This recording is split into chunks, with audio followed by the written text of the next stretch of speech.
Masu sauraro, Assalamu alaikum. Barkanku da warhaka. Sannunku da sake kasancewa da mu a cikin cigaban labarinmu mai suna Ƙuruciyar Minal, kashi na 25. Ko da suka shigo gidan, Zaliha na kokarin fita daga motar. Luko ya riko hannunta. Kyam ya rike ta, wani yarar suka ji, amma bai sake ta ba, sai ma harara da ya banka mata. Kiciniya take son masa, ya mata riƙon maza. Mum suna fita, ya zama saura su biyu, ya lafta lok. Wancanar da hannun nata yi, ya ce menene ma a wannan tsayar hannun naki, kamar muciya. Tsaki ta ja tare da faɗin, dalla malam buɗe min mota na fita. Ban son wulaƙanci, ba za a kwana a gidan naka ba. Dole ne?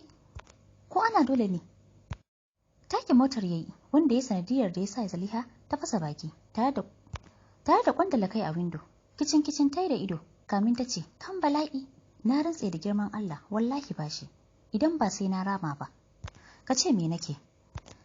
Daidai lokacin suka iso, don haka ya fice yana fito. Kallon pat ɗinsu Zaliha ta tsaya yi, ba laifi, gaskiya ba ƙarya ya haɗu. Ko na Seminal sai dai ya nuna musu girma da tsada.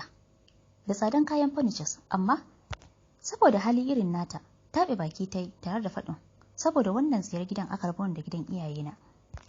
Shirogin yayi, ya ce aike rayuwarki tsiya-tsiya ne, iyayenki ne kawai na arziki. Tsabar tsiya, sadakar ki aka bani, kuma na kawo ki matsiyacin gida, za ki ƙare a matsiyaciyar rayuwa. A cikinsa, tare da matsiyacin mijinki, ya faɗi hakan yana mai mata murmushi. Iya shaka kam ta shaka, kuka ta fara yi tare da faɗin, Allah ya isa na, ni kan an cuce ni, wallahi da auren ka gara auren kolo. Sannan ta wuce bazar-bazar ta mangare shi. Ta faɗa wani ɗaki, ya ce je ki, dama nan ne ɗakinki. Leka ɗakin yayi, ya ganta ta kwanta akan gado tana kuka, ya ce my wife, ɗagowa ta yi.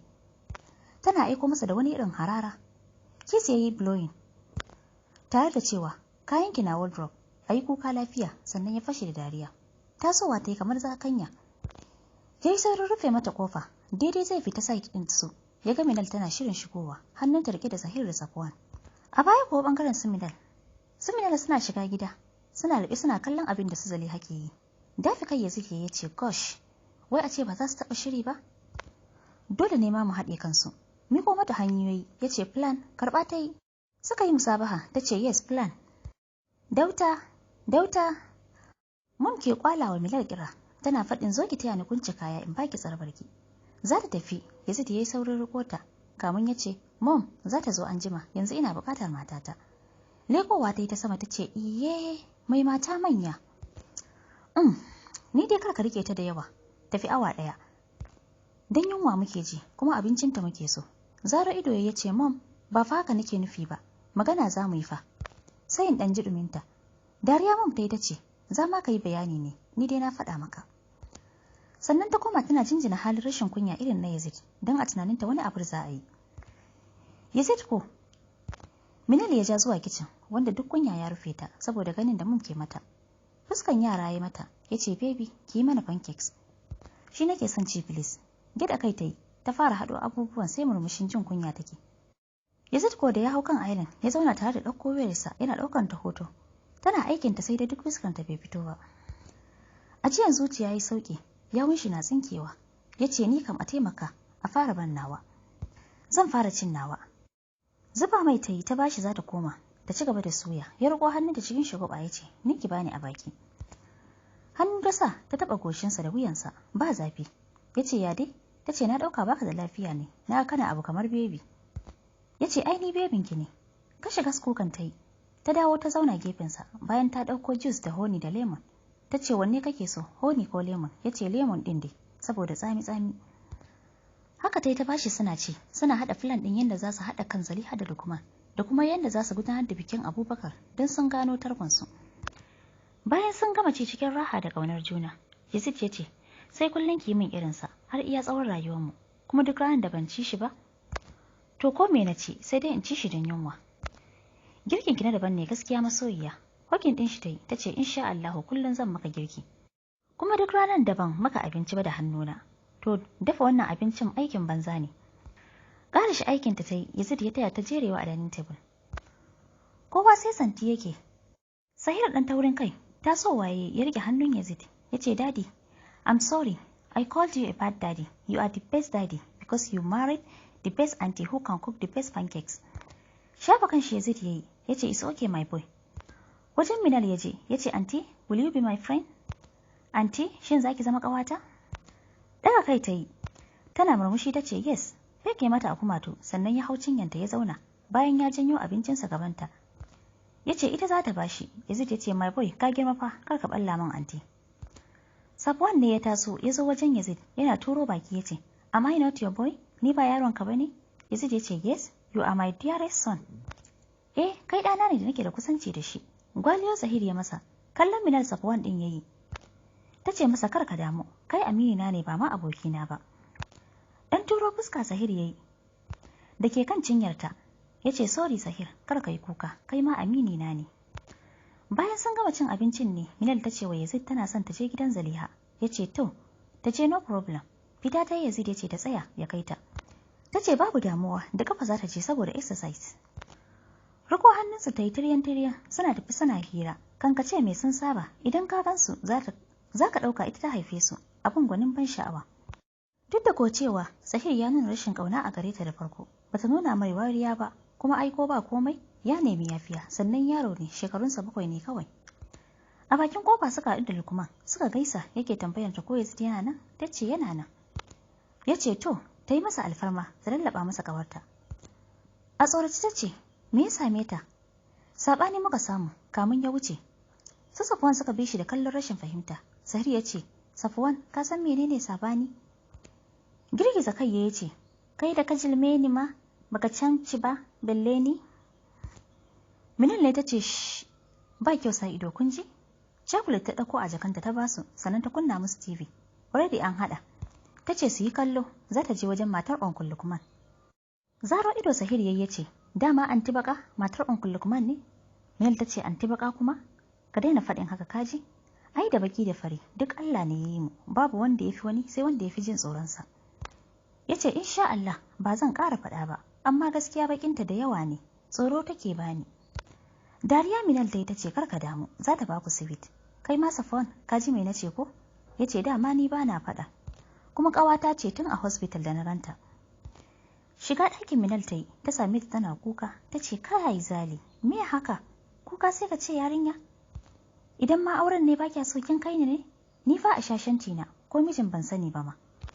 Duk da ban yi nadaman yanda na aure sa ba, amma ai san da na wahalu, tukuna da ji daɗi, ba gashi yanzu ya wuce ba? Kar ki damu, bari in baki sirrin da zaki sato zuciyar shi da wuri. Ki tabbatar kuna samun body contact. Ko da kuwa kuna faɗa ne, hakan ne zai sa ya saba da jikinki, yanda duk daren da bai ji ɗuminki ba, zai ji kamar bashi da lafiya ne. Daga nan za ku saba. Za ku saba da juna, with time har ku fara lobayya. Zaliha ta ce, ni rabu da ni, waɗannan shirmen. Sai takardar Nobel, fim ɗin Indiya. Minal ta ce, yoke da ke karanta takardun Hausar kenan. Bari ki ji in shaida miki. Ni shaida ce akan wannan, ina miki magana ne with experience. Hararar wasa Zaliha ta mata, ta ce shegiya ƙawata, ni fa ban son ƙaryan turanci. Minal ta ce da Allah tafi can, yanzu kin isa ki nuna min turanci? Zaliha ta ce Allah ya baki. Allah ya baki, zan yi tunani akan shawararki. Minal ta ce ke kika jiyo, kin san ma dai ba rabuwa za ku yi ba, don haka gara ki fara action da wuri. Ko ɗuminsa ne ki ɗan dinga ji. Dariya suka fashe da shi, Zaliha ta ce kai, shegiya ƙawata, ke fa 'yar botan uba ce. Da dugum kike, ba abin da kika sani, ko ɗan shekara 10 ya fi ki sanin harkan nan. Yaushe kika zama 'yar hannu ne? Duka Minal ta daka mata, ta ce ban san ashir, ke matsala ta da ke kenan. Zahal ta ce, kin ga, ni mu je mu yi. Ya ma sunan wannan abin matan manya? Minal ta ce mene? Zaliha ta ce bude ido da turanci. Dariya Minal ta yi, ta ce tourism? Zaliha ta ce shi nake nufi. Daga nan mu dafo abinci. Fita suka yi, suna duba ko ina suna yaba gidan. Kyan gidan ya musu, suka duba kicin, akwai kayan abinci kamar na sati. Taliya suka ɗaura, sannan suka wuce falo. Minal ta ce ƙawas, canzo kaya mai foto, ran da kika tare a gidanki ko ba haka ba. Dariya Zaliha ta yi, kamun ta wuce, za ta shiga ɗaki. Minal ta ce, tsafta na ƙara danƙon abin. Kin gane ai. Zaliha ta yi murmushi, ta shige ta san love Minal take son cewa, amma saboda su Sahir na wajen yasa ta fake. Bayan ta shirya cikin riga da wando, hotuna suka sha abinsu sun yi kyau sosai, domin Minal ma rolling gil ta yi. Bayan sun gama hotunansu, su Sahir ma suka ce a watsa musu. Haka ko aka yi, suka dinga selfie masu kyau, tunda yanzu ba zai yiwu su ɗauki hoto ba, dama Sahir ne ke ɗaukan su. Abincinsu suka ɗebo, har da su Sahir. Suka labci jarab ɗin taliyarsu da suka dafa. Safwan ne ya zauna a cinye Minal tare da rungume ta yace, "Anti, takki labu da ni dan Allah, ina can ki." "Buloda, kai ma kana can ta ko?" Daga kai Sahir yayi. Murmushi Minal ta yi, ta ce, "Ni ma ina son ku, kuma ba zan rabu da ku ba, kun ji yaran albarka?" Safwan ya ce, "Anti Minal, ni a ɗakin ki zan kwana." Safwan ya ce, "Buloda ka manta dadi ya ce mu dinga ce mata momi?" Zaro ido Sahir yayi, ya ce, "Haka ne fa, na manta ne."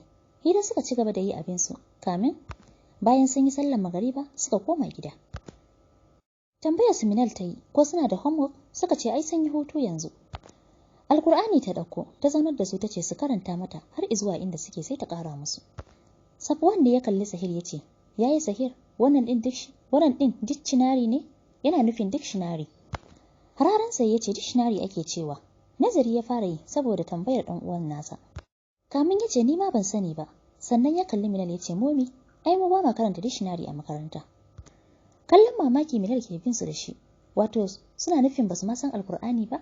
Shafa kan Sahir ɗin ta yi, da murmushi ta ce, "Wannan ba dictionary ba ne, wannan littafin addinin musulunci ne.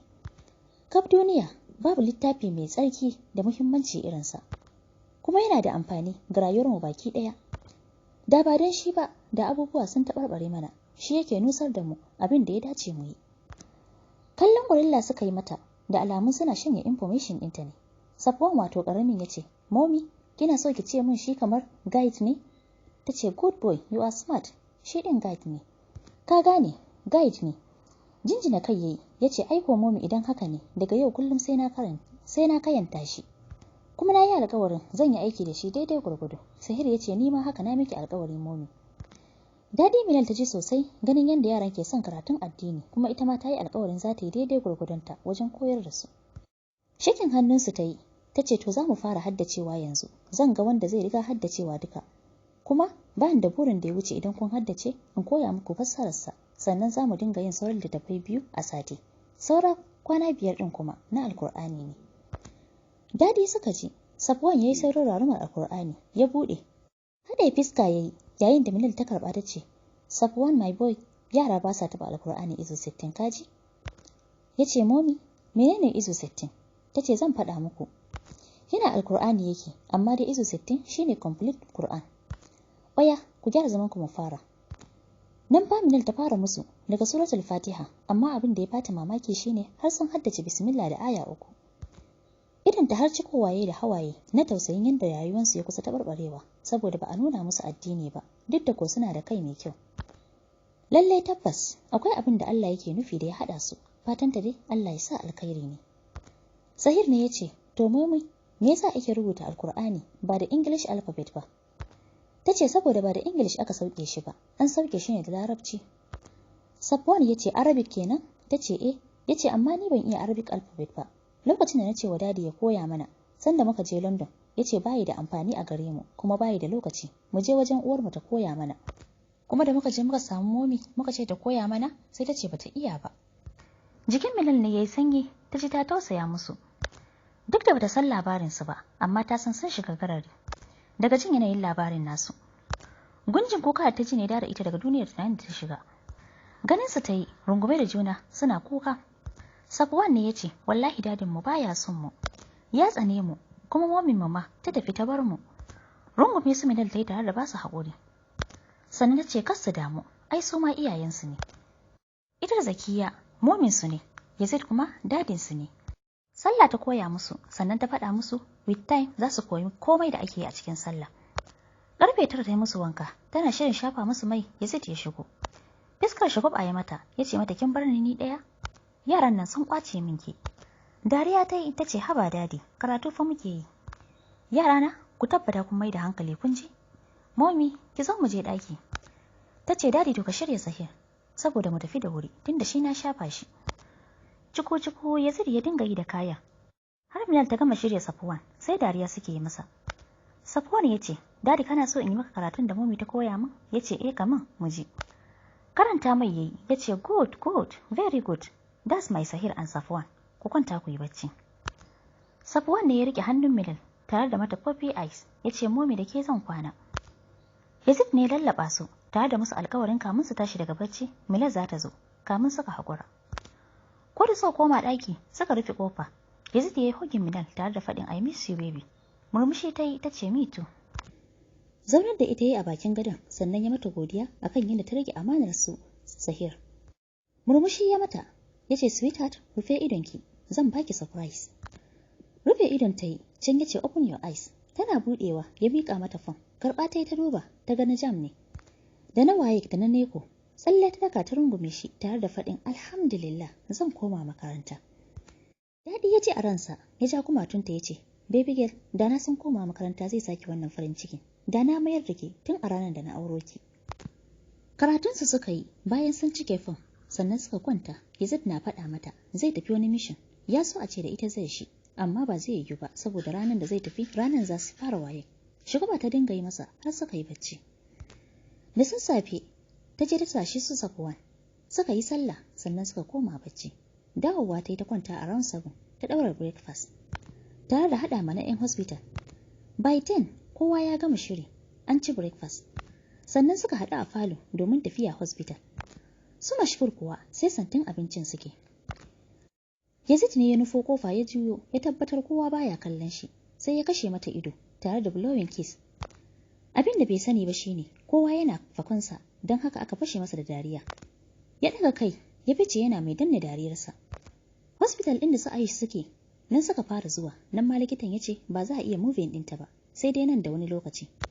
Yazid ya ce karka damu, wannan da kake gani ya kware a fannin, shi yasa na kawo shi. Shi yasa na kirawo shi ya zo har ƙasan nan, so he can take care of her condition.